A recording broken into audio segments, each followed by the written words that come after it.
Blood on the marble floor wasn't part of Penelope's Tuesday itinerary. Neither was the city's most feared crime lord wrapping his custom Italian suit jacket over her trembling, plus-sized frame. "My ex called me fat," she whispered. Anthony Callahan smiled a terrifying, soulless curve. "Then we'll feed him his own tongue." Champagne flutes clinked like wind chimes inside the grand ballroom of the Waldorf Astoria. Penelope Hayes adjusted the collar of her black catering uniform, feeling the familiar, suffocating pinch of the fabric against her thick waist. As a size 22 woman, in a room full of socialites who survived on celery dust and arrogance, Penelope always felt like a boulder dropped into a pond of swans. She was the owner and head chef of Sweet Providence, a rising gourmet bakery in New York, and tonight was supposed to be her crowning achievement. She had secured the catering contract for the prestigious Harrison and Gable Charity Gala. Instead, it was turning into a nightmare. Across the room, standing by the ice sculpture, was Brandon Pierce. Brandon was her ex-fiancé, a junior partner at a massive wealth management firm, and the architect of her deepest insecurities. For 3 years he had treated Penelope not as a partner, but as a renovation project. He had locked cabinets, thrown away her baking experiments, and subjected her to daily weigh-ins. When she finally found the courage to pack her bags and leave him a year ago, she thought she had escaped his shadow. She was wrong. Penelope busied herself with arranging miniature tartlets on a silver platter, her plump fingers trembling slightly as Brandon detached himself from the crowd and swaggered toward her station. He had a stunning, razor-thin brunette clinging to his arm. Well, if it isn't Penelope." Brandon sneered, his voice dripping with condescension. He leaned against her catering table, his eyes raking over her full figure with blatant disgust. "I see the catering business is treating you a little too well. Or are you just eating all the profits?" Penelope's face flushed a deep, humiliating crimson. She kept her eyes glued to the tartlets. "Brandon, please, I'm working." "Working?" He laughed loudly, drawing the attention of several nearby guests. "Is that what you call it? You're serving snacks to people who actually matter. Tell me, Penny, have you hit 300 pounds yet? Because from the look of those thighs spilling out of that skirt, you're breaking new records." "My ex called me fat. I used to tell my friends, but honestly, fat is an understatement." "You're pathetic." The brunette on his arm giggled, burying her face in Brandon's shoulder. Penelope felt the hot sting of tears pricking her eyes. The trauma of his emotional abuse rushed back, crushing the confidence she had spent 12 months rebuilding. She felt massive, grotesque, and entirely invisible all at once. "Leave her alone." The voice was quiet. It didn't boom over the chatter of the ballroom, yet it possessed a dark, magnetic gravity that made the surrounding air freeze. Anthony Callahan stepped into the soft glow of the chandelier. He was a towering figure of broad shoulders and bespoke charcoal wool, with eyes the color of a stormy Atlantic Ocean. Officially, Anthony was the CEO of Callahan Enterprises, a sprawling logistics company. Unofficially, he was the undisputed boss of the Irish-Italian syndicate running the Eastern Seaboard. He was a man who spoke softly and let his body count do the shouting. Brandon turned his arrogant smirk, faltering, as he recognized the man. Every finance bro in New York knew Anthony Callahan, and they knew better than to cross him. "Mr. Callahan, I was just catching up with an old acquaintance." "You were obstructing the dessert station," Anthony said, his voice smooth, devoid of any recognizable warmth. "And polluting the air with your breath. Walk away, Mr. Pierce." Brandon swallowed hard, his Adam's apple bobbing. He nodded stiffly, grabbed his date's arm and scurried back toward the bar, throwing one last venomous glance at Penelope. Penelope couldn't hold it in anymore. The overwhelming humiliation and the sudden release of tension broke her. She abandoned her station, pushing through the heavy velvet curtains and stepping out onto the deserted stone balcony overlooking the glittering city skyline. The crisp night air hit her flushed cheeks as she leaned heavily against the balustrade, letting the tears fall. She heard the soft scuff of expensive leather shoes behind her. Anthony stepped out into the chill, holding 2 glasses of whiskey. He offered one to her. "I don't drink while I work," she murmured, wiping her cheeks, frantically ashamed that this beautiful, terrifying man was witnessing her breakdown. "You aren't working right now," Anthony replied, gently stepping closer. "You're breathing. Take the glass, Penelope." She took it, her soft fingers brushing against his calloused knuckles. A jolt of electricity shot up her arm. She had only ever spoken to Anthony in brief professional exchanges when he frequented her bakery to buy her signature dark chocolate eclairs. She never imagined he knew her name, let alone paid attention to her. "I'm sorry," she whispered, looking down at her stomach, wishing she could carve away the parts of herself that Brandon had taught her to hate. "You shouldn't have seen that." Anthony leaned against the railing next to her, his gaze intense and unwavering. "What I saw was an insect buzzing around a queen." "What did he say to you?" Penelope squeezed her eyes shut. The words burned in her throat. She felt so stupid, so vulnerable. My ex called me fat," she whispered into the darkness, the confession cracking her voice in two. "He's right, I am.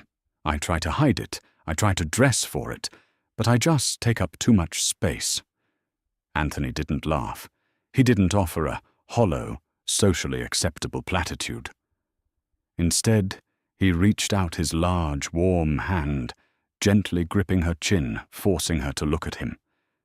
His eyes were ablaze with a terrifying protective fire. "You take up exactly the amount of space you are meant to, Penelope," Anthony said, his thumb tracing the soft curve of her jawline. "Your body is a sanctuary. It is soft and it is beautiful, and it drives me absolutely out of my mind every time you hand me a pastry over that counter." Penelope gasped, her breath hitching in her chest. As for Brandon Pierce, Anthony continued his tone, shifting from velvet warmth to cold-hardened steel. "He will learn the penalty for speaking against what is mine. You will never shed another tear over him. Do you understand me?" Monday morning arrived with a torrential downpour washing the streets of Manhattan in a bleak gray sheen. For Brandon Pierce, the storm was just beginning. He walked into the glass-walled offices of Harrison and Gable at exactly 8 a.m., holding his double-shot espresso, ready to pitch a multi-million-dollar merger. Instead, his keycard flashed red at the turnstile. 2 burly security guards escorted him to human resources. There he was handed a termination letter, citing gross misconduct and financial discrepancies. When Brandon demanded an explanation, the HR director simply slid a folder across the desk containing photographs of Brandon engaging in illegal insider trading photos that had mysteriously arrived on the CEO's desk 30 minutes prior. By noon, Brandon's luxury apartment lease was suddenly and inexplicably revoked due to a clerical error that the landlord refused to fix. By 3 o'clock, his customized Porsche was repossessed by a towing company that had no record of a repo order, but took the car anyway. Brandon was standing on the wet sidewalk, holding a cardboard box of his office supplies, dialing his powerful friends. Nobody answered.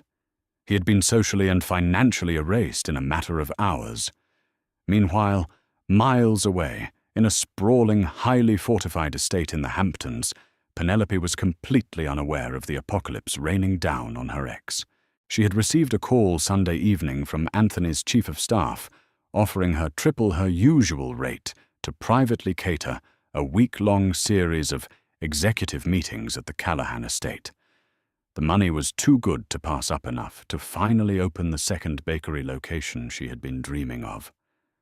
When she arrived, however, there were no executives. There were no meetings. There was only Anthony. He was sitting at the head of a massive mahogany dining table, wearing a dark Henley shirt that hugged his muscular torso, reading a leather-bound ledger. The fire crackling in the hearth cast dancing shadows across his sharp jawline. "Mr. Callahan?" Penelope asked tentatively, wheeling her cart of fresh ingredients into the grand dining room. "Where are the guests?" Anthony closed the ledger and stood up, moving toward her, with the slow, deliberate grace of an apex predator. "There are no guests, Penelope. It's just us. I don't understand. I prepped meals for 12 people. I have 30 pounds of braised short ribs and enough risotto to feed an army." She nervously wiped her hands on her apron, hyper-aware of how her generous hips bumped against the edge of the cart. "Then my men outside will eat exceptionally well tonight," Anthony said, stopping mere inches from her. The scent of bergamot and expensive tobacco enveloped her. "I brought you here because I wanted to see you. I wanted you in my home, away from the noise of the city, away from pests." Penelope's heart hammered against her ribs. No man had ever looked at her the way Anthony was looking at her right now. It wasn't the fetishizing gaze of a man chasing a novelty, nor was it the critical dissecting stare of Brandon. It was pure, unadulterated reverence. "Anthony," she breathed, using his first name for the first time. "I'm just a baker. I'm a fat girl from Queens. You run the city. This doesn't make sense." Anthony reached out gently, untying the strings of her apron and pulling it over her head, tossing it aside. He stepped fully into her personal space, his hands coming to rest on her wide hips. Penelope tensed, expecting him to pinch the fat to judge her. Instead, his hands smoothed over her curves with a firm, worshipful pressure. "Stop insulting my future wife," Anthony murmured, leaning down to press a soft, lingering kiss to the side of her neck. Penelope's knees nearly buckled. "Wife, I decided it 6 months ago, when you argued with a delivery driver in the pouring rain over bruised strawberries. You were so fierce. So incredibly beautiful." He whispered, his lips trailing up to her jaw. "Your curves, your softness, they are the only peace I have in a world built on blood and concrete. You are exactly what I crave, Penny. Every single inch of you." He kissed her, then a deep, bruising, possessive kiss that tasted of whiskey and dark promises. Penelope melted against him, her plush body pressing into his hard, unyielding frame. For the first time in her life, she didn't suck in her stomach. She didn't try to shrink herself. Anthony held her as if she were the most precious treasure he had ever plundered, his hands tangling in her hair, pulling her flush against him so she could feel how deeply he wanted her. The afternoon blurred into a haze of sensual discovery. Anthony took her to his massive kitchen, not to have her cook for him, but to cook with her. He made her sit on the marble island, feeding her strawberries, dipped in the dark chocolate she had brought, praising her appetite, praising the soft little sounds she made, praising the lushness of her thighs as she sat cross-legged on the counter. He systematically tore down every insecurity Brandon had ever built, replacing the cold walls of her self-doubt with the blazing fire of his devotion. But outside the fortress of the Callahan estate, a desperate rat was cornered. Brandon Pierce sat in a dingy motel room in New Jersey, his perfectly tailored suit wrinkled and stained with cheap whiskey. He was staring at a corkboard he had hastily assembled. He wasn't entirely stupid. He was an analyst by trade. When his life fell apart, exactly 36 hours after Anthony Callahan threatened him at the gala, he connected the dots. Callahan had destroyed him. and Callahan had done it because of Penelope. A sickening mixture of rage and twisted entitlement boiled over in Brandon's chest. That fat, pathetic baker had ruined his life by crying to a mob boss. He pulled a heavy, unlicensed Glock 19 from his duffel bag, a desperate purchase from a shady contact earlier that afternoon. "You think you can just discard me, Penny?" Brandon muttered to the empty room, racking the slide of the pistol. "You think you're untouchable now?"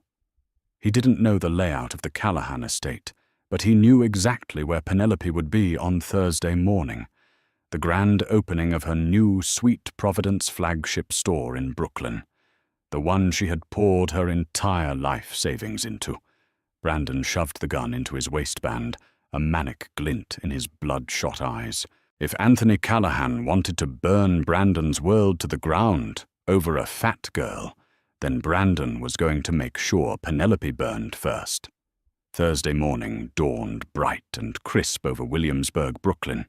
The sidewalk outside the new Sweet Providence flagship store on Bedford Avenue was already packed, with a line wrapping around the block.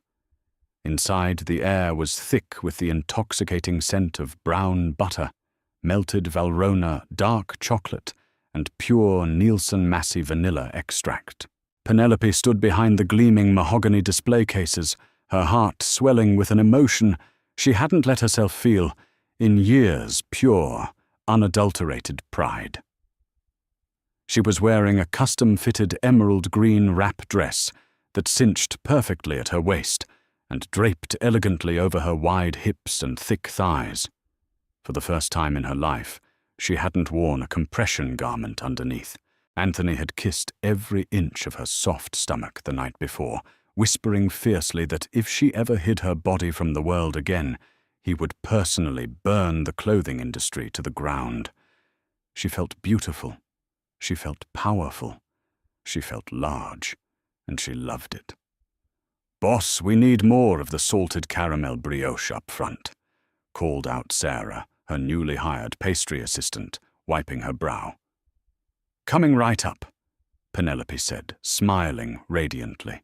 Outside, a sleek black SUV sat idling across the street. Inside the tinted windows, Anthony Callahan watched the bakery with the intensity of a hawk circling a nest. He had 4 of his best men posted discreetly around the perimeter. Gideon, his massive head of security, was dressed as a local barista, nursing a coffee at the corner, while 3 others blended into the morning commute.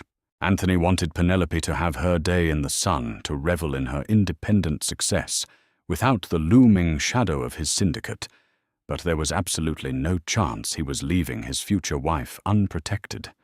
However, desperation breeds a terrifying kind of luck.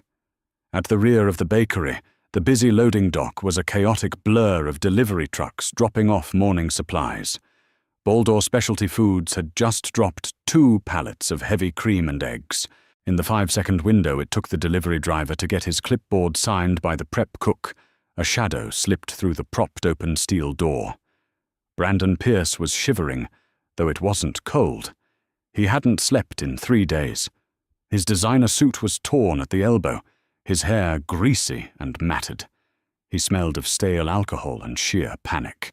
Slipping past the busy prep stations, he moved like a rat through the labyrinth of stainless steel corridors until he reached the private stockroom, a quiet, soundproofed area where Penelope kept her highest-end ingredients. Penelope pushed open the swinging door carrying an empty tray.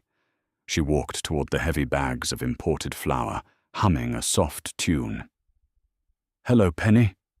Penelope froze. The tray clattered from her hands, hitting the tiled floor with a deafening crash.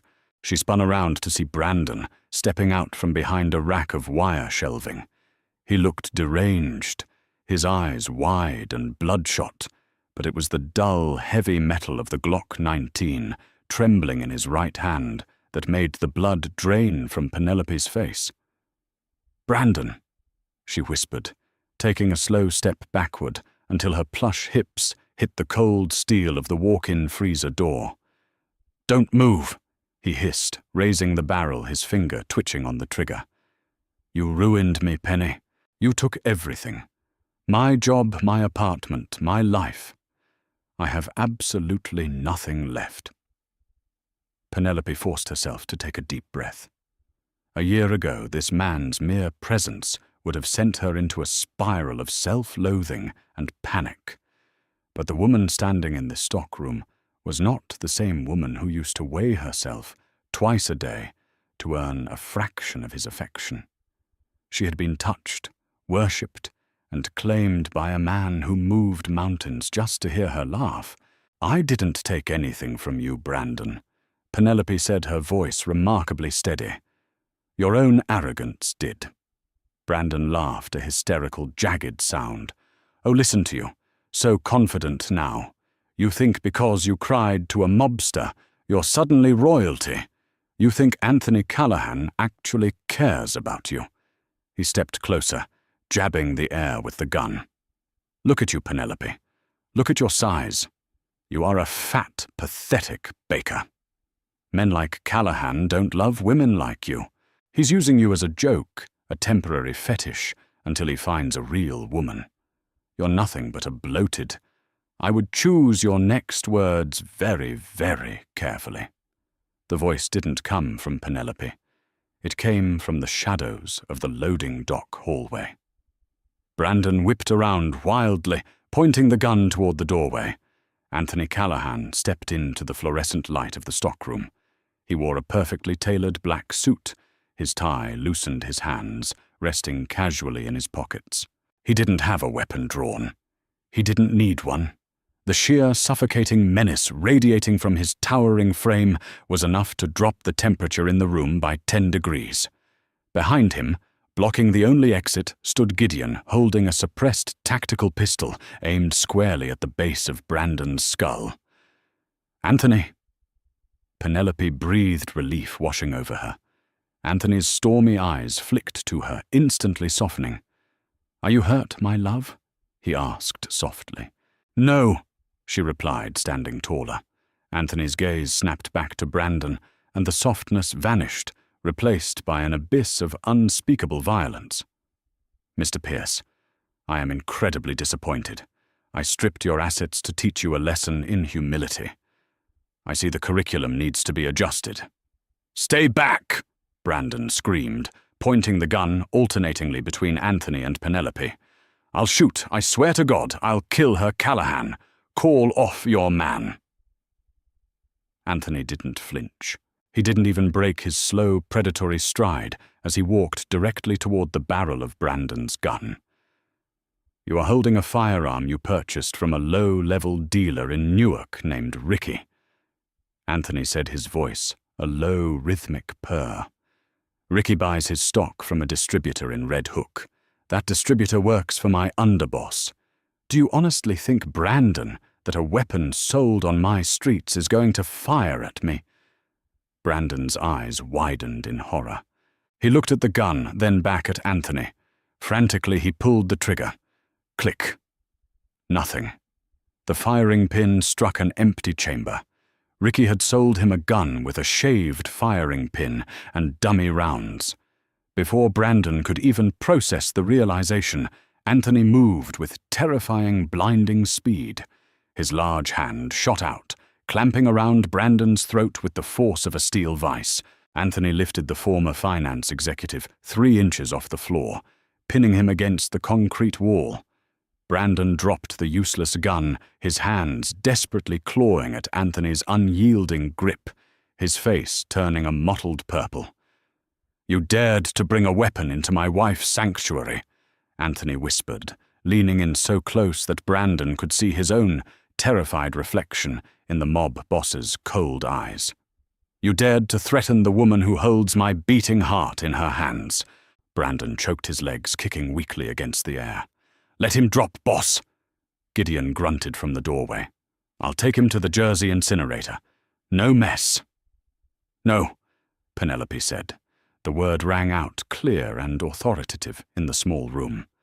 Anthony paused his grip, loosening just enough to let Brandon suck in a pathetic, wheezing gasp of air. Anthony turned his head to look at Penelope, waiting for her command. the undisputed king of the eastern seaboard, was entirely at the mercy of the soft, beautiful Baker. Penelope walked forward, her emerald dress swishing around her calves. She stopped beside Anthony, looking down at the broken, hyperventilating man who had tortured her for 3 years. She looked at his pathetic sunken eyes and realized she felt absolutely no fear. She only felt pity. "Don't kill him, Anthony," Penelope said smoothly. "He wants to be a martyr. He wants to believe he was ruined by unfair circumstances. Death is too quick for a man who cares so much about status." Anthony's lips curved into a dark, proud smile. "What would my queen suggest?" Penelope looked at Brandon. "You always hated my business, Brandon. You hated my food, you hated my body, and you hated manual labor."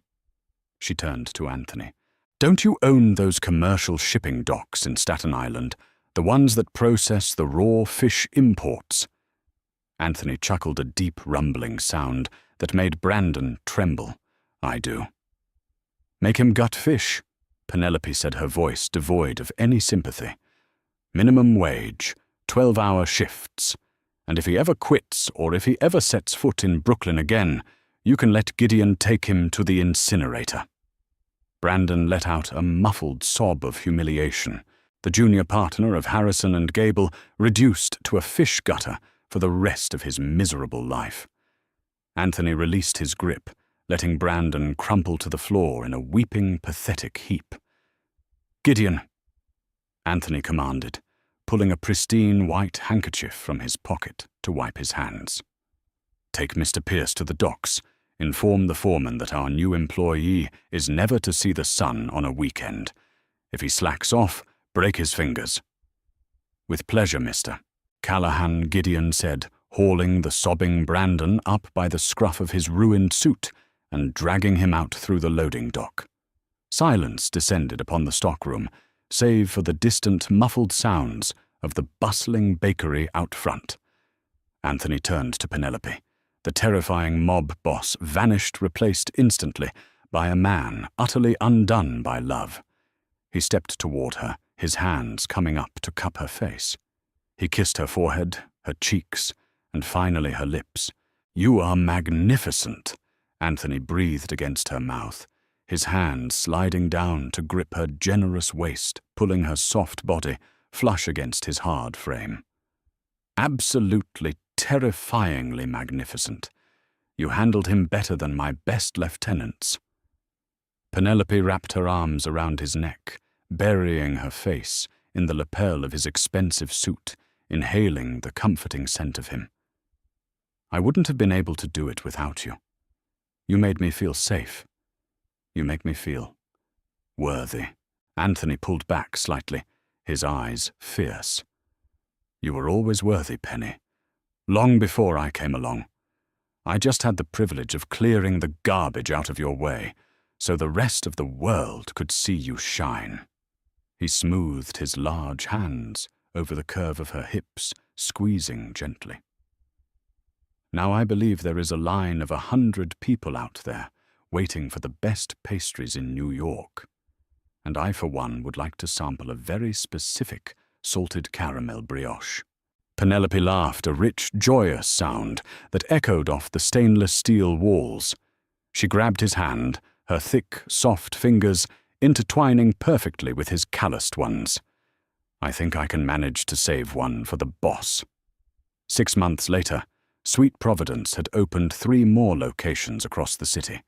The society pages were plastered with photos of New York's most feared billionaire, tying the knot with the city's culinary sweetheart in a lavish private ceremony in the Hamptons. Penelope wore a custom-designed off-the-shoulder gown that hugged every single luscious curve, looking like a literal goddess of abundance. And somewhere in Staten Island, in a freezing, foul-smelling warehouse, Brandon Pierce scrubbed fish guts off a stainless steel table utterly forgotten by the world, while the woman he called Fat ruled an empire. Did Penelope and Anthony's explosive love story leave you breathless? There is nothing more powerful than a woman stepping into her worth, and the dark, devoted mafia king who burns the world down just to see her smile. If you loved this fierce, body-positive romance of revenge, passion, and sweet justice, smash that like button, share this dramatic tale with your friends, and subscribe to our channel for more thrilling, heart-pounding stories every single week.